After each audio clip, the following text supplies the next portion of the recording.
अनमोल वचन अखिल भारतीय संत मत सत्संग के संस्थापक और गृहस्थ में आनंद योग के जनक परम संत महात्मा परम पूज्य श्री यशपाल जी महाराज अर्थात परम पूज्य भाई साहब जी द्वारा प्रतिपादित इन अनमोल वचनों का पालन करना अति आवश्यक है।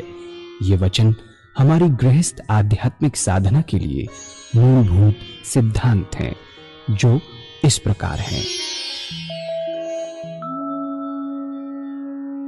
हम दुनिया की हर चीज की कीमत आंकते हैं, अपने मानव जीवन की कीमत भी जाने व परमात्मा की प्राप्ति हेतु साधना करें।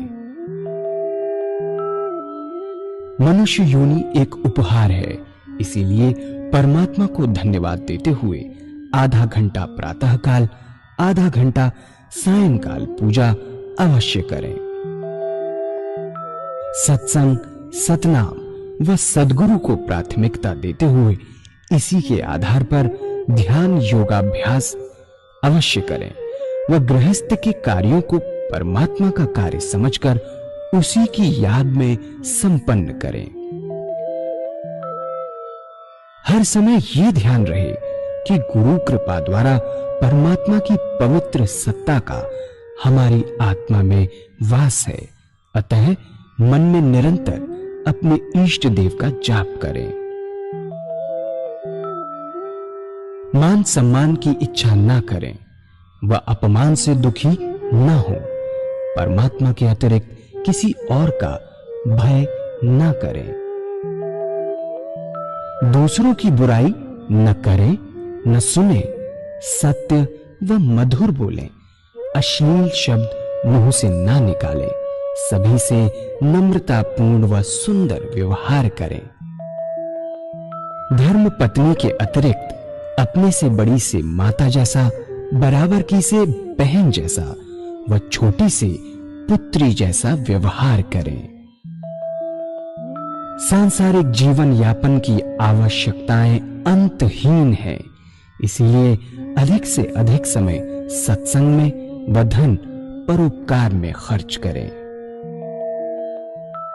याद रखें, न स्त्री माया है, न धन दौलत, न ही परिवार। माया वह है जो हृदय को परमात्मा से दूर हटा दे। अतः निरंतर सत्संग और सद्गुरु की शरण में रहने का प्रयास करें। भोजन अपने इष्ट को अर्पण कर प्रसाद रूप में परमात्मा की याद में करें। रात्रि में सोने से पहले अच्छे बुरे कार्यों का आत्मनिरीक्षण कर उसका समुचित पश्चाताप करते हुए ध्यान करें व प्रभु की गहरी याद में ही विश्राम करें। परमात्मा तू ही है, तेरी इच्छा पूर्ण हो।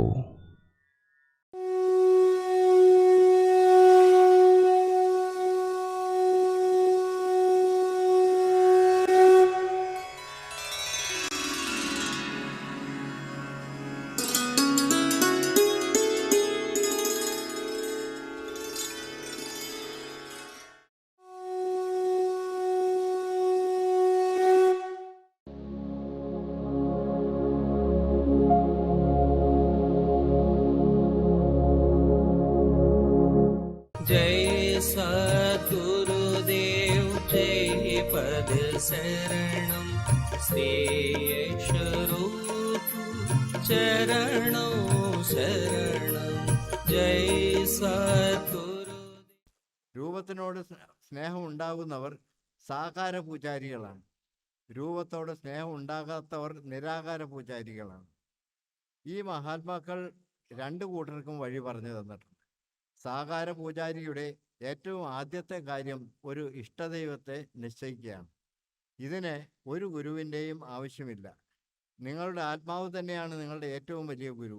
നിങ്ങൾക്ക് ഏറ്റവും കൂടുതൽ സ്നേഹമുള്ള ഈശ്വരൻ്റെ വിഗ്രഹം ഏതാണെന്ന് നിങ്ങളുടെ ആത്മാവിനോട് ചോദിക്കുക. ഏതിലാണോ ഈശ്വരൻ്റെ ഏറ്റവും ഉയർന്ന ഭാവന നിങ്ങൾക്ക് സങ്കല്പിക്കാൻ പറ്റുന്നത് അതിനെ സ്വീകരിക്കുക.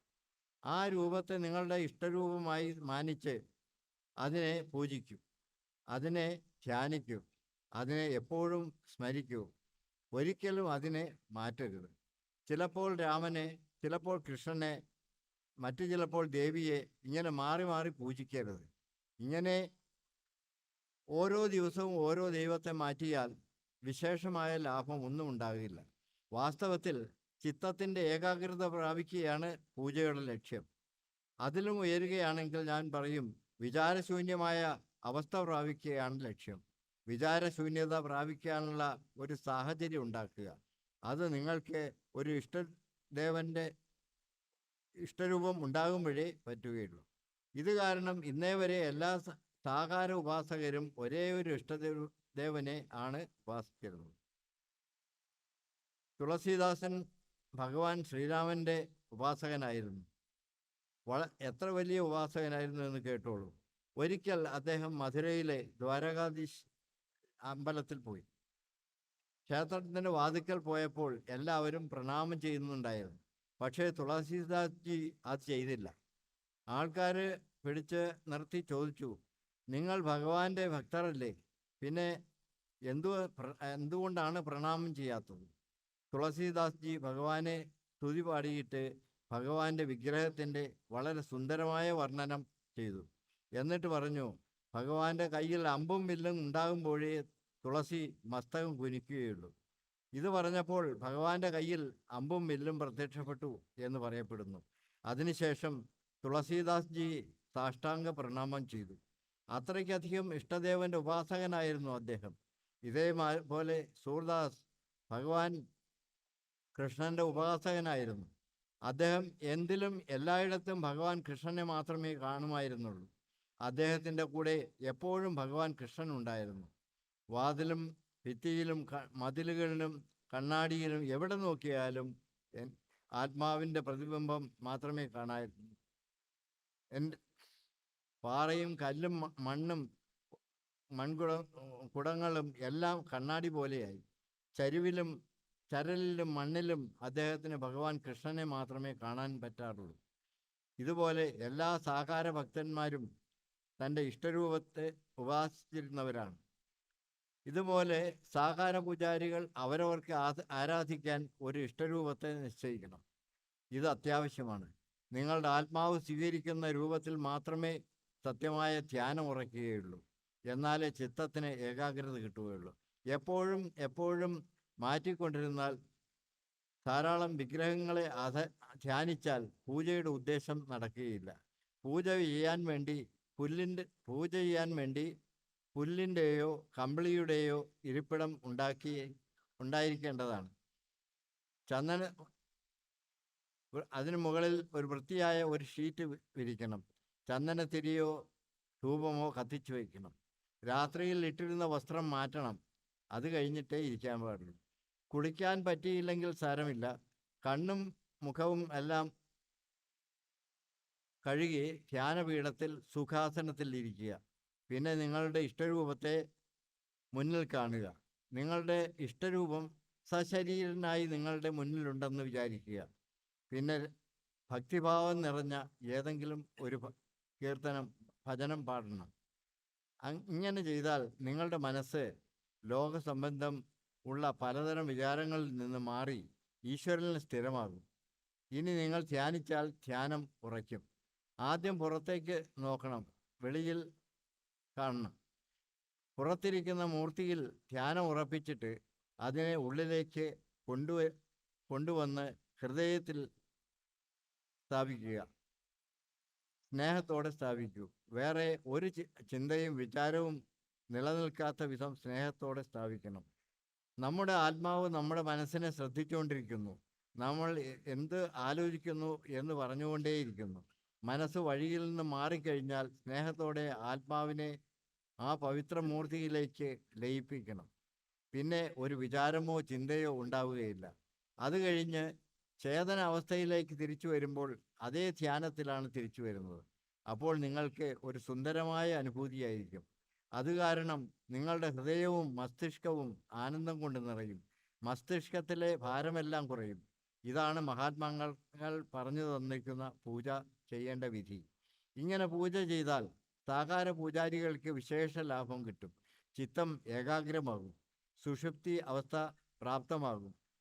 മെല്ലെ മെല്ലെ നിങ്ങൾ സുഷുപ്തിയിൽ നിന്നും എളുപ്പമായ സമാധിയിലേക്ക് പ്രവേശിക്കും. ഇനി നിരാകാര ഭഗവാനെ ഉപാസന ചെയ്യുന്നവർ പരമാത്മാവിന് രൂപമുള്ളതായി മാനിക്കാത്ത വേറെ കുറേ സഹോദരന്മാരുണ്ട്. അവർ എന്ത് ചെയ്യണം? അവർ പരമാത്മാവിൻ്റെ പേരുകളിൽ നിന്ന് അവരുടെ ആത്മാവിന് ഏറ്റവും ഇഷ്ടപ്പെടുന്ന ഒരു പേര് തിരഞ്ഞെടുക്കണം. എല്ലാവരും ഭഗവാനെ ഏതെങ്കിലും ഒരു പേരിലൂടെ ആണല്ലോ ഓർക്കുന്നത്. ഹിന്ദു സഹോദരന്മാർ ഓം എന്നും, മുസ്ലിം സഹോദരന്മാർ അല്ലാഹു എന്നും, സിഖ് സഹോദരന്മാർ വാഹുഗുരു എന്നും, ക്രിസ്ത്യൻ സഹോദരന്മാർ ക്രിസ്തു അഥവാ ഗോഡ് എന്നും വിളിക്കുന്നു. അങ്ങനെ എല്ലാ സഹോദരന്മാരും പ്രഭുവിൻ്റെ പേര്, ചിലർ രാം, ചിലർ റഹീം എന്നൊക്കെ പേരുകൾ വിളിക്കുന്നുണ്ട്. ഇതിൽ നിന്നും നിങ്ങളുടെ ആത്മാവിന് ഏറ്റവും സ്നേഹമുള്ള പേര് തിരഞ്ഞെടുക്കൂ. പിന്നെ നേരത്തെ പറഞ്ഞ ആസനം തന്നെയാണ് ഒരുക്കേണ്ടത്. സുഖാസനത്തിൽ പീഠം ഇട്ട് ഇരിക്കൂ. എന്നിട്ട് ഹൃദയഭാഗത്തേക്ക് ദൃഷ്ടി കൊണ്ടുവരൂ. ആനന്ദമയമായ അവസ്ഥ ഉണ്ടാക്കൂ. അതിനുശേഷം നിങ്ങളുടെ ഹൃദയം തുടിക്കുമ്പോൾ ആ ഹൃദയമിടിപ്പിൽ നിന്നും ഓം ഓം അല്ലെങ്കിൽ നിങ്ങൾ തിരഞ്ഞെടുത്ത ഏത് പേരാണോ അത് വരുന്ന മാതിരി സങ്കല്പിക്കുക. ഹൃദയമാണ് ഓം ഓം എന്ന് പറയുന്നത്. ചുണ്ടുകളോ നാക്കോ കൊണ്ടല്ല പറയേണ്ടത്. ആദ്യം കുറച്ച് ക്ലേശമുണ്ടാവും. അപ്പോൾ നിങ്ങൾക്ക് മനസ്സിൽ തന്നെ ജപിക്കാം ഓം ഓം ഓം എന്ന്. പതുക്കെ നിങ്ങളുടെ ഹൃദയത്തിൽ നിന്ന് സ്പഷ്ടമായി ഓം ശബ്ദം വരുന്നതായി നിങ്ങൾക്ക് കേൾക്കുന്ന ഒരവസ്ഥയുണ്ടാവും.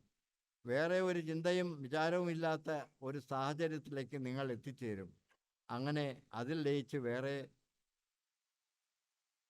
ലയിച്ച് വേറെ ബോധമൊന്നും ഉണ്ടാവില്ല. നിങ്ങളിൽ നിന്നും തന്നെ മറഞ്ഞ വിചാരശൂന്യമായ അവസ്ഥ വരും. അതിനുശേഷം നിങ്ങൾ ചേതനാവസ്ഥയിലേക്ക് തിരിച്ചു വരുമ്പോൾ അതേ പേരാണ് വീണ്ടും കേൾക്കുന്നത്. അത് കഴിഞ്ഞ് നമ്മൾ അത്യധികം ആനന്ദം അനുഭവിക്കും. നമ്മുടെ മസ്തിഷ്കം അനുപമമായ ആനന്ദം കൊണ്ട് നിറയും. അങ്ങനെ വലിയ ശാന്തി കിട്ടും. അപ്പോൾ ഈ മഹാത്മാക്കൾ പൂജയുടെ ഈ വിധിയാണ് നമുക്ക് പറഞ്ഞു തന്നിരിക്കുന്നത്. നമ്മൾ ഇങ്ങനെ പൂജ ചെയ്യുകയാണെങ്കിൽ നമുക്ക് വിശേഷമായ ലാഭം കിട്ടും. ചിത്തത്തിൻ്റെ ഏകാഗ്രത നമുക്ക് പ്രാപ്തമാകും. പതുക്കെ നമ്മൾ സുഷുപ്തിയിൽ നിന്ന് സഹജ സമാധിയിലേക്ക് പ്രവേശിക്കും. മെല്ലെ മെല്ലെ നമുക്ക് ആത്മദർശനം കിട്ടും. പരമാത്മാവിൻ്റെ അനുഭവം ഉണ്ടായി തുടങ്ങും. പിന്നെ നമ്മളും പരമാത്മാവും ഒന്നാകും. എന്നിട്ട് ജ്യോതിയിലേക്ക് ലയിക്കും. ഇടയ്ക്കിടയ്ക്ക് കേൾക്കുന്ന ഒരു ചോദ്യമാണ്, അങ്ങ് പറയുന്ന മാർഗം ധ്യാനത്തിൻ്റെ മാർഗമാണ്, ഇത് ധ്യാനയോഗത്തിൻ്റെ മാർഗമാണ്. ധ്യാനത്തെ സംബന്ധിച്ചിടത്തോളം ഋഷി പതഞ്ജലി യോഗത്തിൻ്റെ ഏറ്റവും ശ്രേഷ്ഠമായ അതോറിറ്റിയാണല്ലോ. അദ്ദേഹം യോഗസൂത്രത്തിൽ പറയുന്നത്, ധ്യാനം ചെയ്യാൻ സാധകൻ 5 വിരൽ ഉയർച്ചയുള്ള പീഠത്തിൽ സിദ്ധാസനത്തിൽ ഇരുന്ന് നാസികയുടെ അഗ്രഭാഗത്തേക്ക് ശ്രദ്ധിക്കണം. എന്നിട്ട് പുരികങ്ങൾക്കിടയിലുള്ള ആജ്ഞാചക്രത്തിലേക്ക് ധ്യാനം എത്തിക്കണമെന്നാണ്.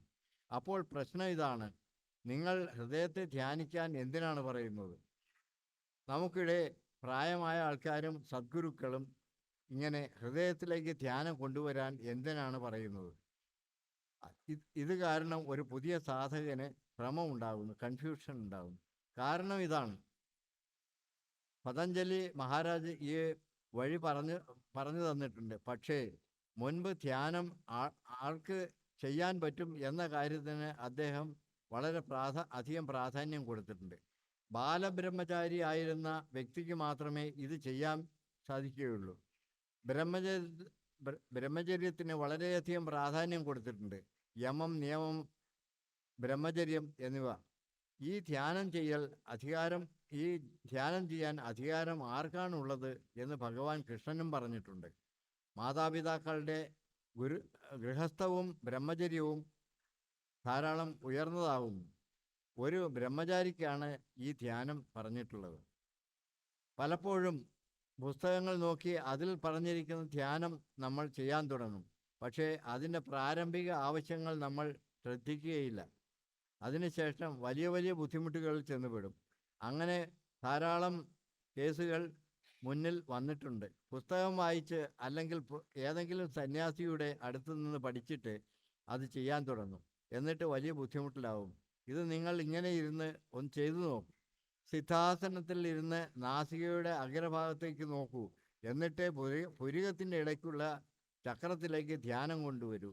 നിങ്ങളുടെ കണ്ണിൻ്റെ കൃഷ്ണമണികളുടെ ദിശ മേൽപോട്ട് പോകും. എന്നിട്ട് തലയിലെ ഞരമ്പുകളിലും നാഡികളിലും സമ്മർദ്ദം അനുഭവപ്പെടും. ബ്രഹ്മചാരികളുടെ നാഡികൾക്ക് ഇത് സഹിക്കാൻ പറ്റും. പക്ഷേ അതല്ലാത്തവരുടെ നാഡികൾക്ക് ഈ സമ്മർദ്ദം ഈ ഫ്ലെക്സിബിലിറ്റി ഉണ്ടാകുകയില്ല. അങ്ങനെയുള്ളവർ ഇത് ചെയ്യാൻ നോക്കിയാൽ അവർക്ക് പേശി രോഗം അഥവാ നെർവസ് ബ്രേക്ക് ഡൗൺ ഉണ്ടായേക്കാം. ഒരു പണിയും ചെയ്യാൻ പറ്റാത്ത ദിശ ആയേക്കാം ചിലർക്ക്. നമ്മൾ ബ്രഹ്മചാരികൾ അല്ല, ഗൃഹസ്ഥരാണ്. അതുകൊണ്ട് നമുക്ക് ഗൃഹസ്ഥരുടെ വഴിയാണ് പറഞ്ഞിട്ടുള്ളത്. അതുകൊണ്ടാണ് നമ്മുടെ സദ്ഗുരുക്കൾ നമുക്ക് ഹൃദയത്തിൽ നിന്ന് ധ്യാനം ചെയ്യാനുള്ള വഴി പറഞ്ഞു തന്നിരിക്കുന്നത്. ഹൃദയചക്രത്തിൽ ധ്യാനിച്ചാൽ പ്രത്യേക ലാഭമുണ്ട്. അതെന്താണെന്ന് വെച്ചാൽ, ഹൃദയത്തിൽ നിന്നാണ് നമ്മുടെ ശരീരത്തിൽ രക്തപ്രവാഹം ഉണ്ടാകുന്നത്. അത് ഹൃദയത്തിൻ്റെ പമ്പിംഗ് സ്റ്റേഷനാണ്. അപ്പോൾ ഹൃദയത്തിന് രാമനാമത്തിൻ്റെ നിറം വന്നാൽ ഹൃദയത്തിൽ കൂടി പോകുന്ന രക്തത്തിനും പരമാത്മാവിൻ്റെ നാമത്തിൻ്റെ നിറം വരും. ശരീരത്തിൻ്റെ എല്ലാ ധമനികൾക്കും പരമാത്മാവിൻ്റെ നാമത്തിൻ്റെ നിറം വരും. ശരീരത്തിൻ്റെ എല്ലാ ഭാഗത്തു നിന്നും പരമാത്മാവിൻ്റെ നാമം വരാൻ തുടങ്ങും. ഇതാണ് ആദ്യത്തെ കാര്യം. പിന്നെ രണ്ടാമത്തെ കാര്യം, ഹൃദയം ഭാവനകളുടെ കേന്ദ്രമാണ്. നല്ലതും ചീത്തയുമായ എല്ലാ ഭാവനയും ഹൃദയത്തിൽ നിന്നാണ് വരുന്നത്. ഹൃദയത്തിന് രാമനാമത്തിൻ്റെ നിറം വന്നാൽ അതുകൊണ്ട് നല്ലതും ഉയർന്നതുമായ ഭാവനകൾ ഉത്ഭവിക്കും. പരോപകാരം, വിശ്വപ്രേമം, ഇങ്ങനെ ഉയർന്ന ഭാവനകൾ ഉത്ഭവിക്കും. പിന്നെ ഈ ലോകത്തിന് അത്യാവശ്യം ഉള്ള ധാരാളം നല്ല ഗുണങ്ങൾ ജനിക്കും. പിന്നെ ഇത് ആധ്യാത്മിക മാർഗമാണ്. മൂന്നാമത്തെ കാര്യം, ആത്മാവിൻ്റെ സ്ഥാനം നമ്മുടെ ഗൃഹത്തിലാണ്, ഹൃദയത്തിൻ്റെ ഏറ്റവും ഉള്ളിലാണ്. അതുകൊണ്ട് എവിടെ നിന്ന് തുടങ്ങിയാലും ഹൃദയചക്രം ജാഗ്രതമാകാതെ പരമാത്മാവിനെ കിട്ടുകയില്ല. പ്രഭുവിൻ്റെ ഓർമ്മ ഹൃദയത്തിൽ വരാത്തിടത്തോളം കാലം നമ്മൾക്ക് പരമാത്മാവിനെ കിട്ടുകയില്ല. ഹൃദയത്തിൽ നിന്ന് പരമാത്മാവിനെ ശരിയായി ഓർക്കുമ്പോഴാണ് പരമാത്മാവിനെ കിട്ടുക. അത് കാരണമാണ് ഈ മഹാത്മാക്കൾ ഹൃദയത്തിൽ നിന്ന് ധ്യാനം ചെയ്യാൻ പറയുന്നത്. നാലാമത്തെ കാര്യം, നിങ്ങൾ ഹൃദയത്തിൽ നിന്ന് ധ്യാനം ചെയ്യുമ്പോൾ നിങ്ങൾ ആനന്ദമയമായ അവസ്ഥ ഉണ്ടാക്കുന്നു. അതുമാത്രമല്ല, നിങ്ങളുടെ ദൃഷ്ടി താഴേക്കാവുന്നു. മസ്തിഷ്കത്തിൽ ഒരു ഭാരവും ഉണ്ടാവുകയില്ല. ഒരു പിരിമുറുക്കവും ഉണ്ടാവുകയില്ല. No pressure, no strain. നിങ്ങൾ പൂജയ്ക്ക് ഇരിക്കുമ്പോൾ ആനന്ദമയമായ അവസ്ഥ ഉണ്ടാക്കൂ. എന്നിട്ട്, ഹേ പ്രഭു, അങ്ങയുടെ ചരണങ്ങളിൽ വിശ്രമമാണ് ഞാൻ ആഗ്രഹിക്കുന്നത്, ധ്യാനമല്ല എന്ന് പരമാത്മാവിനോട് പ്രാർത്ഥിക്കൂ. ശരിയായ വിശ്രമം ധ്യാനം തന്നെയാണ്. ഇങ്ങനെയുള്ള സുന്ദരമായ വിചാരത്തോടു കൂടി പൂജ ആരംഭിക്കൂ. അപ്പോൾ ആനന്ദം മാത്രമേ ഉണ്ടാവൂ. ഒരു വിശേഷ കാര്യം എന്താണെന്ന് വെച്ചാൽ, നമ്മുടെ പ്രാണന് ചിത്തത്തിൻ്റെ ഏകാഗ്രതയുമായി വലിയ സംബന്ധമുണ്ട്. ചിത്തത്തിൻ്റെ ഏകാഗ്രത കൂടുന്തോറും നമ്മുടെ പ്രാണൻ്റെ ഗതി മേൽപോട്ട് ആയിക്കൊണ്ടേയിരിക്കും. നമ്മൾ മേൽപോട്ട് ഉയരും. ലോകത്തെക്കുറിച്ച് നമ്മൾ എത്രത്തോളം ചിന്തിക്കുന്നുവോ, സ്ത്രീയെക്കുറിച്ചും സമ്പത്തിനെക്കുറിച്ചും ചിന്തിക്കുന്നുവോ, അത്രത്തോളം നമ്മുടെ പ്രാണൻ്റെ ശ്രദ്ധ കീഴ്ഭാഗങ്ങളിൽ ഒതുങ്ങി നിൽക്കും. നമ്മൾ എത്രത്തോളം ഈശ്വരനെക്കുറിച്ച് ചിന്തിക്കുന്നുവോ, അത്രത്തോളം നമ്മുടെ പ്രാണൻ മുകളിലേക്ക് ഉയർന്നുകൊണ്ടേയിരിക്കും. നമ്മുടെ ധ്യാനം ഹൃദയത്തിലാണെങ്കിലും അതിൻ്റെ ഹമ്മിങ് നമ്മുടെ പുരികത്തിൻ്റെ സ്പന്ദനം ഇടയിൽ കൂടി ആവുന്ന ഒരു ദിവസം വരും. നമ്മുടെ പിൻഗാമികളായ സദ്ഗുരുക്കളുടെ കൃപ കൊണ്ട് ഈ അവസ്ഥ നമ്മുടെ സത്സംഗത്തിൽ ധാരാളം പേർക്ക് കിട്ടാറുണ്ട്. കുറച്ച് അഭ്യാസത്തിന് ശേഷം പുരികങ്ങൾക്കിടയിലും പ്രകമ്പനം തോന്നും. ഇത് യാന്ത്രികമായി ഓട്ടോമാറ്റിക്കായി ഉണ്ടാകാൻ തുടങ്ങുമ്പോൾ ഹൃദയത്തിൽ നിന്നും തുടങ്ങിയിട്ട് ഇതേ ധ്യാനം ആജ്ഞാചക്രത്തിൽ ചെയ്യൂ. ഇനി അപകടമൊന്നുമില്ല. ആജ്ഞാചക്രം തുറന്നു കഴിഞ്ഞാൽ അവിടേക്ക് ധ്യാനിക്കൂ. ഇപ്പോൾ നമ്മൾ തുടക്കം ഹൃദയത്തിൽ നിന്ന് ചെയ്യുന്നു. പക്ഷേ മെല്ലെ മെല്ലെ വളരെ എളുപ്പത്തിൽ നമ്മൾ ആജ്ഞാചക്രത്തിൽ എത്തുന്നു. 1-2 വർഷം സത്സംഗത്തിൽ പോയാൽ, സത്സംഗിൻ്റെ പരിപാടിയിൽ ഭാഗം എടുത്താൽ സത്സംഗിൻ്റെ അന്നദാനങ്ങളിൽ വിഭാഗം എടുത്താൽ വളരെ പെട്ടെന്ന് അവരുടെ ആജ്ഞാചക്രത്തിൽ സ്പന്ദനം ഉണ്ടാകുന്ന അവസ്ഥ സാധകന് കൈവരും. പലവർക്കും പണിയെടുത്തു കൊണ്ടിരിക്കുമ്പോഴും ഇങ്ങനെ ഉണ്ടാകാൻ തുടങ്ങും. ഓഫീസിൽ പണിയെടുത്തു കൊണ്ടിരിക്കുമ്പോൾ ആജ്ഞാചക്രത്തിൽ സ്പന്ദനം ഉണ്ടായിക്കൊണ്ടേയിരിക്കും. ഇനി അപകടമൊന്നുമില്ല. ഇത് കാരണമാണ് സദ്ഗുരുക്കൾ ധ്യാനം ഹൃദയത്തിൽ നിന്ന് ചെയ്യാൻ പറയുന്നത്. എന്തുകൊണ്ടെന്നാൽ വളരെ എളുപ്പത്തിൽ കാര്യം നടക്കും. എന്നിട്ട് നമ്മുടെ ഉള്ളിൽ നമ്മുടെ ഗൃഹസ്ഥ ജീവിതത്തിൽ അത്യാവശ്യമുള്ള സുന്ദരമായ ഗുണങ്ങൾ ജനിക്കും. പരമാത്മാവ് നീ തന്നെയാണ് നിന്റെ ഇച്ഛപ്പെട്ട. जय सद्गुरुदेव जय पद शरणं श्री यशरूप.